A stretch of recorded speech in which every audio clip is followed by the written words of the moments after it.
Hi everyone, thank you for attending our talk. Today, Tom and I'm Gertjan, will be talking about exploiting EPUB reading systems or how your ebook might be reading you.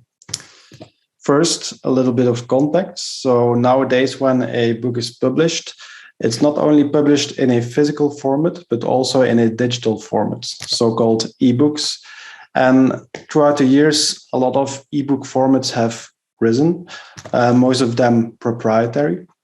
Now in this project, we focused on one ebook format, being the EPUB format, based on the EPUB technical standard. Why this one? Because it's an open technical standard, which means that essentially anyone can create an EPUB or an EPUB reading system. Also because it's one of the most popular formats nowadays. On virtually any device, you can find an application that renders EPUBs. I'm talking about smartphones, tablets, laptops, and even those e-ink reading devices. So what is discussed in the EPUB technical standard? Well, in its latest installment, there's actually two main parts in context of this project. First, we have discussion on how an EPUB file should be formatted, and how EPUB reading systems should render EPUB files and which capabilities should be granted to those loaded EPUBs. An EPUB file is essentially a zip archive with an internal predefined structure. And here we also find the publication resources like the text and imagery that make up the book that is represented by the EPUB file. And this actually relies on web technology. It's defined by XHTML, CSS style sheets, and even JavaScript code. So say you're a developer and you want to develop an EPUB reading system, you aren't going to reinvent the wheel, right? So you're going to use a web engine that has been around for decades, that's regularly updated, and you're going to embed it in your reading system. That's what most applications actually do. Of course, it's not that simple because there's also some considerations mentioned in the technical standard, like, for example, remote resources. In the specification, a remote resource is a resource that is located outside of the EPUB container, so outside of the zip archive, typically, but not necessarily online. So in essence, this means that the EPUB will be able to refer to a local file on the user's file system or to a resource on the internet. Now, of course, there are some important security considerations that are also discussed in the technical standard. For example, when network activity occurs or will be occurring to fetch a remote resource, the user should first give consent of at least be notified of this activity. And then even more important, only the rendering of such a resource is allowed. Scripts in the EPUB file are not allowed to actually inspect the content. This is very similar to the same origin policy on the web. So when one website embeds content from another website, its scripts are not allowed to actually inspect the content. Okay, so what did we actually investigate? In the first part of the presentation, we'll answer the question, what is the state of these freely available EPUB reading systems? First, in the context of granted capabilities. So what are EPUBs allowed to do when loaded in an EPUB reading system? But also in terms of the security considerations. Are these security considerations discussed in the specification upheld by the developers? In the second part, we will look at the capabilities. Are they being abused in the wild? First, in the context of a malicious EPUB. So, for example, an attacker might abuse an EPUB to actually steal information from your system or to actually hack your system.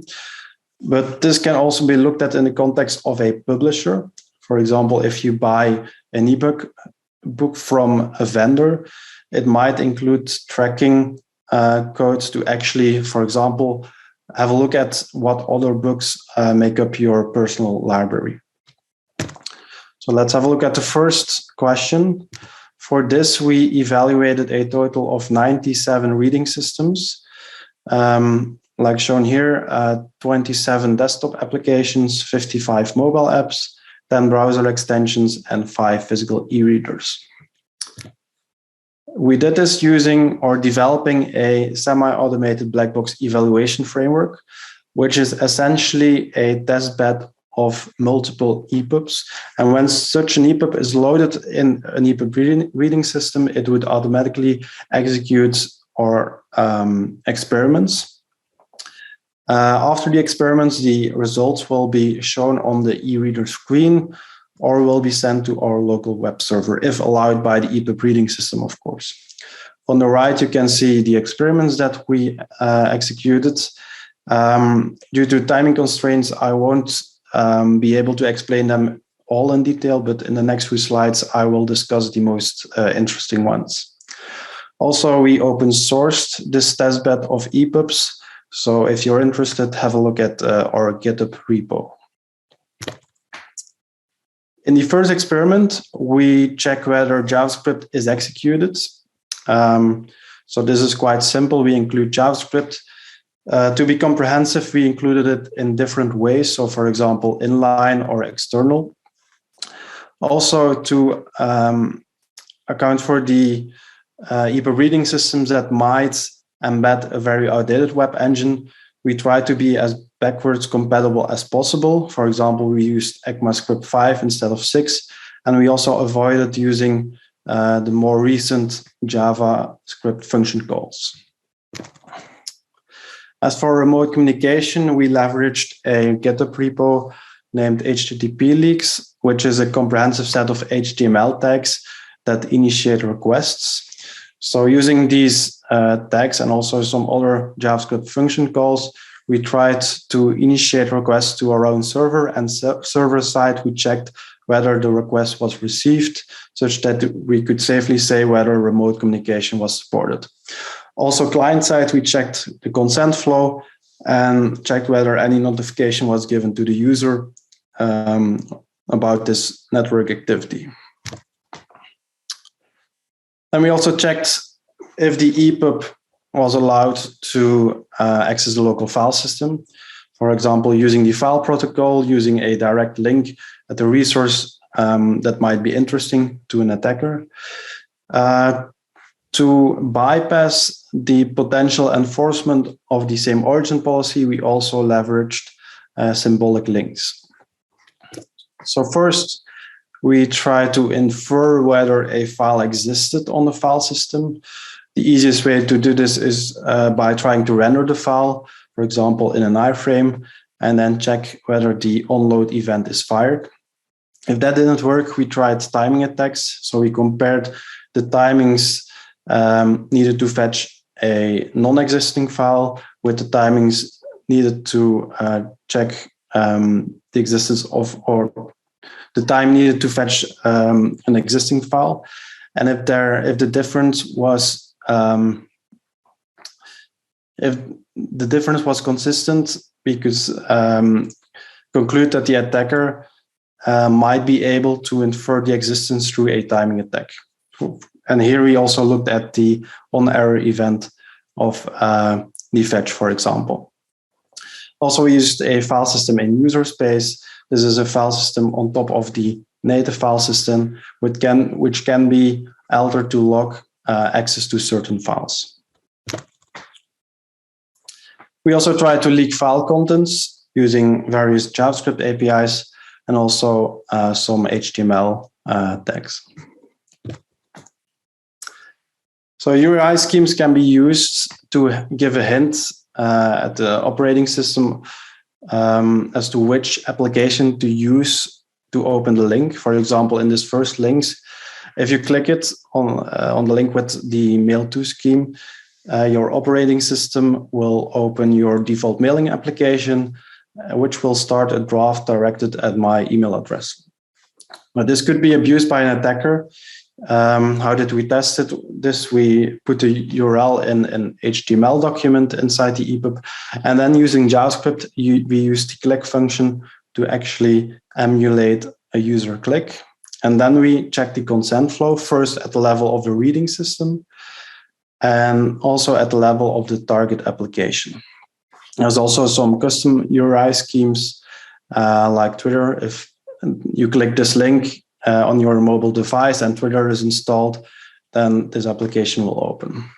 So how could this be abused? For example, the attacker might try to steal your telephone number, for example, by clicking the telephone scheme link. If no consent is asked by either the reading system and the target application, a call would be initiated. If this call is directed at a telephone number under the attacker's control, he gets your telephone number, or he could even direct it to a paying telephone service. And then lastly, we were very interested in the web engines that were included in these reading systems. We tried to infer this using a fingerprinting script because the user agent string might be spoofed or might be suppressed. So we developed this script based on the Mozilla Developer Network dataset, which comprises of all supported HTML tags and attributes, as well as JavaScript APIs. So each one we checked whether it was supported or not, and based on this, we built a string of about 3,000 characters based on the Hamming distance between known web engines and the web engines that we wanted to detect. So in the reading systems, we could infer which one was actually embedded in the application. And this is very interesting because some of these web engines might be outdated. Some even might have publicly disclosed vulnerabilities online. Okay, so let's have a look at the results. So about 40% of the evaluated reading systems support JavaScript, which is not bad in itself, but it widens the attack surface. And about half supports remote communication. Unfortunately, only one application requires user consent, which is Apple Books on iOS.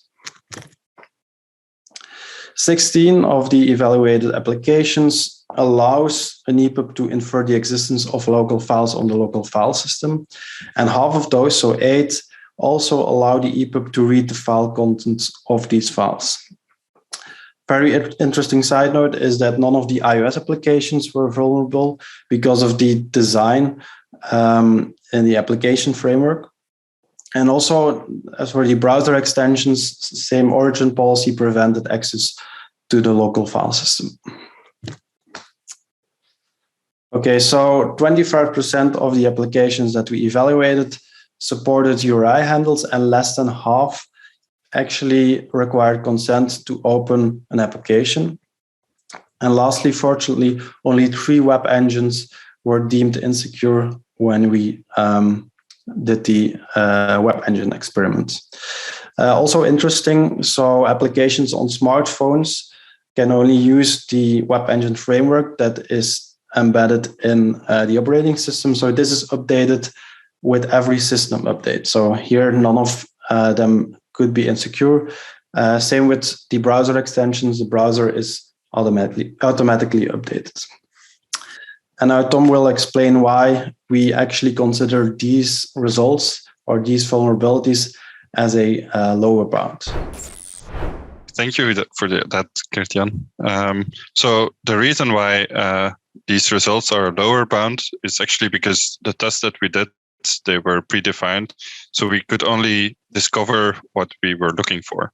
Whereas if we were a real attacker, we would be analyzing the application that we're attacking more closely, and then try to devise an attack that is more specific towards the way that the application is built. Unfortunately, it was not possible to do this for all the 97 different applications that we tested. So that's why we mainly focused on 3 of them. So we looked at Apple Books, which comes pre-installed on macOS. Then the most popular reading system that comes as a browser extension, namely EPUBReader, which has between 600 and 700,000 users. And then lastly, the Amazon Kindle, which is the most popular physical e-ink device. So to start off with Apple Books, So this this application allows rendering EPUBs, we were testing whether we could access local files, but when we tried to access them via like the file handle, like the file scheme, it was not possible because the same origin policy was enforced. However, when we try to like link or include a symlink to another book, like an image in another book, we managed to actually bypass this same origin policy. So this means that we were able to detect all the different books that were available on a user system or in the library of the user. And well, another thing that happened while we were testing this is when we created a symlink to the upper folder books, then, well, all of a sudden we got this error. Something went wrong with accessing the library, and actually this error became quite persistent. So because of our testing, by simply opening a single EPUB, we weren't able to open Apple Books anymore. And this issue persisted until Apple followed up on our report that there was something wrong, that this denial of service was there, and we couldn't access the Apple Books application anymore until they published or pushed out updates of the operating system. Then the second application that we looked more closely at is the EPUBReader, which comes as the Chrome extension, which has around 600,000 users. And on Firefox, it has around 136,000 users. So let's first discuss how this this extension is implemented. So one thing that it does is that it will automatically detect when the user is trying to open an EPUB file. So it looks for when there's a request for the .epub extension, or if the MIME type of a request or the response is set to the one of EPUBs. Then it will, once it detects this EPUB file, it will unzip it and then parse all the HTML of the EPUBs. And this HTML is then displayed in the Chrome extension or the Moz extension origin. And because, well, it's this HTML is still in a different origin than where the resources are, it still needs to be able to show these resources. So all the images, audio, and video content that are within the EPUB, so within this zip file, they are made available via blobs, like with the function create object URL. This makes them available within the Chrome extension origin. And then, fortunately, there's also a bit of security. So there's actually a relatively strict CSP header, as you can see here. And this CSP header actually prevents us from running remote scripts or including them in the EPUB. So one might think that exploitation is not possible, but fortunately, we managed to find a way around it. So because of this script source directive of the CSP, the only way that we found to execute our own JavaScript is by using the blob scheme. So if you remember from the previous slide, so the images and audio and video, they are served, so they're made into blobs. So then what we can do to get our malicious JavaScript to be included, we can first try to include it as an image, and then the EPUBReader will, or the extension will convert it to a blob. But However, that still doesn't solve everything because these blobs have a randomized URL, which cannot be guessed. And yeah, so we still need something extra. And fortunately, there was a nice post that showed that it's actually possible to leak certain attributes from HTML elements by using CSS only. And actually, we managed to implement an attack based on that. So putting it all together, and exploit looks a bit like this. So first we create a malicious EPUB, or an EPUB with a malicious JavaScript file that is included as an image. And then we use, we also embed some CSS in order to steal the blob URL. And that looks a bit like the following. So we use the source, star equals to look for content that matches the actual malicious JavaScript blob URL. And if we leak enough of this or all of this data, we can figure out what the actual URL or blob URL is. And then we can use that to dynamically generate an EPUB where the script is set, or the source of the script is set to this leaked blob.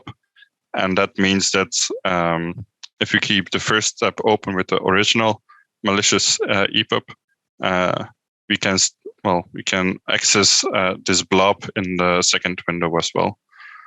And that means that we managed to get a universal XSS because the extension requested the all URLs permission, as you can see here.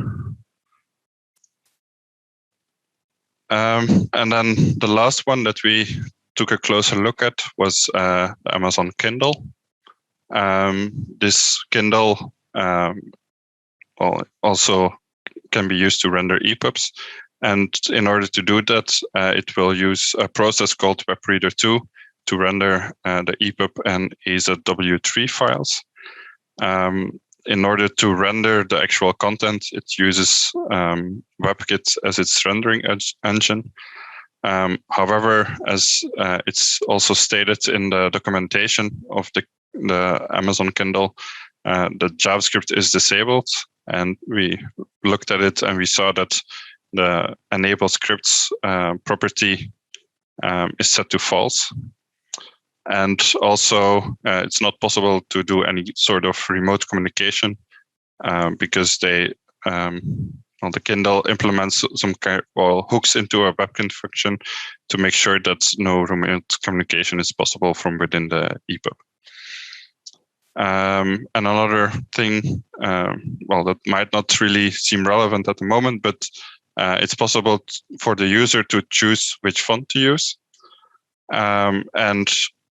The last thing is that in order to communicate with other processes that are running on the Kindle, this is typically done via the HTTP API.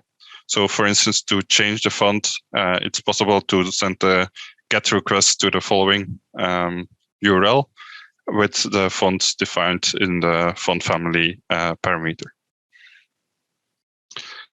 So in order to exploit the Amazon Kindle, we first had to, we wanted to first reverse engineer the EPUBReader 2 application.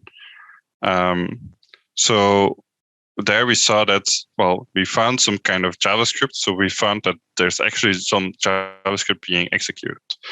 And, it's shown as this. So part of the thing is shown as this, where the %s is replaced with the actual font that's being selected. And in order for the JavaScript execution to be done, the enable script property is first set to true just before the JavaScript execution. and then after the script finished execution, it's set back to false. So as you can see, injecting a string there is very trivial, especially knowing that we can set arbitrary fonts via a single HTTP request. However, these HTTP requests are still disabled, so it was not possible to just send an arbitrary HTTP request. So we still needed an additional trick for that. So what we found, also based on our automated tests, was that when we loaded an image as an SVG, this actually bypasses the hooked function. So this allowed us to actually send requests. But we found that when we tried to use the local host, it wasn't possible to do this. But when we first send a request to our own server and from there redirect it to localhost, that seemed to work out quite well. So when we put all of this together, we actually did the script injection, and then we bypassed the filter bypass. We actually then still needed something else in order to read out content from the other servers that are running on the Kindle. So these, there's still the same origin policy that we had to circumvent. And for that, we took a look at the rendering engine that's running on the Kindle, which is WebKit version 1.4.2, which we found was released in July 2011. So that's over 10 years ago. And of course, at that time, browsers were a lot more vulnerable than these days. So that means that there were numerous vulnerabilities or well-known vulnerabilities, including this particular CVE. And fortunately for us, there was even a proof of concept available with an implementation. So we just had to copy paste the code and make some adjustments. And that after that, we managed to bypass the same origin policy using this universal cross-site scripting vulnerability. And then finally, we managed to combine all of this and read out everything that's in the victim's library and also extract actual content from the Kindle. Because there's another application called KFX Viewer, which can render these documents as well, and then the rendered documents can be returned as an image. Fortunately, Amazon looked at our report and they actually mitigate these some of the vulnerabilities. So they fixed the CVE, where it was quite straightforward to do because there was only 2 lines to be changed. And they also added some additional validation. So they require now the verification token, which is a specific non-guessable header, which is sort of a cross-site request-worthy defense. But still, it's using a WebKit version 1.4.2, which, as I said, is 10 years old and riddled with known vulnerabilities. So yeah, I'll leave this self-explanatory image just here. And then moving on, now I believe Gertjan will be talking about how these capabilities might be being abused in the wild. Okay, thank you, Tom. Up to the second part of the presentation. So indeed, let's have a look at which capabilities are being abused in the wild. So for this, actually users can obtain ebooks in 2 main ways. So either to these official ebook vendors, like a few are shown here, or through less legal channels like file sharing platforms. So we took a look at both of them. As for the file sharing platforms, we downloaded about 9,000 EPUBs from the Pirate Bay and ForShare. And then we checked the internals of these EPUB files, whether scripts did any funny things or whether there were references to local files. But we did not find anything malicious. Even less than 1% actually contained JavaScript, which was all benign. So here, no indication of any malicious intent. As for the official ebook vendors, we obtained some free ebooks from the most popular EPUB vendors. And also here we checked the internals, but again, we did not find any intent for tracking. But still, we weren't satisfied with this answer. We actually wanted to know how feasible would it be to actually distribute a malicious ebook through these channels. Well, the most simple way is to actually distribute it through these file sharing platforms. Anyone can do that. It's just a matter of uploading your file. But then we wondered, would it be also possible to actually publish this malicious ebook through these official vendors? Of course, we're not a publishing company, but nowadays there's this service, the self-publishing service, where virtually anyone can write a book and then publish it through one of these vendors. So then the question essentially becomes, are self-published EPUBs sufficiently sanitized? Because when somebody submits such a manuscript to be published, we hope that it is sanitized before it is published to be bought and downloaded by actual users. So we tested this by writing our own book and including some scripts. Of course, these scripts weren't actually malicious. They weren't trying to steal information, but they should be sanitized out of the book. Afterwards, when our book was published, we bought it back and we compared the internals with the submitted internals of the manuscript. So we did this for these six official ebook vendors, and 4 of those did not sanitize the ebook sufficiently, or some even did not sanitize at all.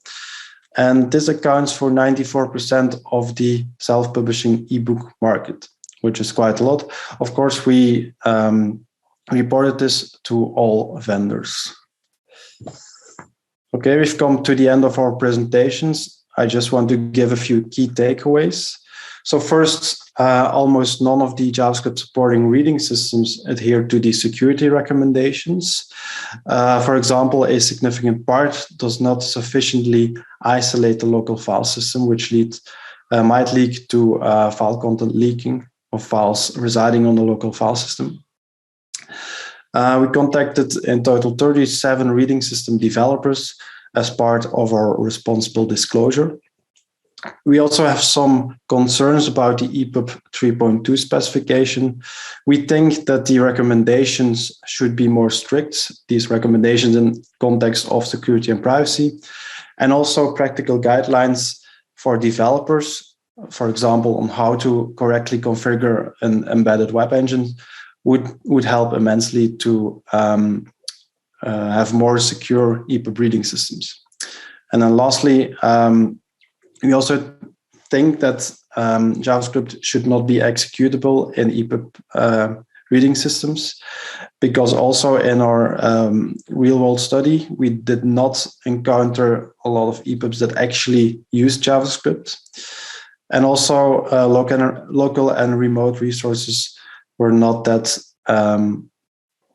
apparent. We also did not detect any abuse in the wild as of yet, although we have shown that it is very much possible, even through these legal channels. And then lastly, again, our evaluation testbed is open source, and we hope that it can assist EPUB reading system developers into developing more secure and privacy-oriented EPUB reading systems. And we also hope that users can use it to have more transparency in the context of the security of their own application that they use. Thanks again for attending, and we are happy to answer any questions that you might have.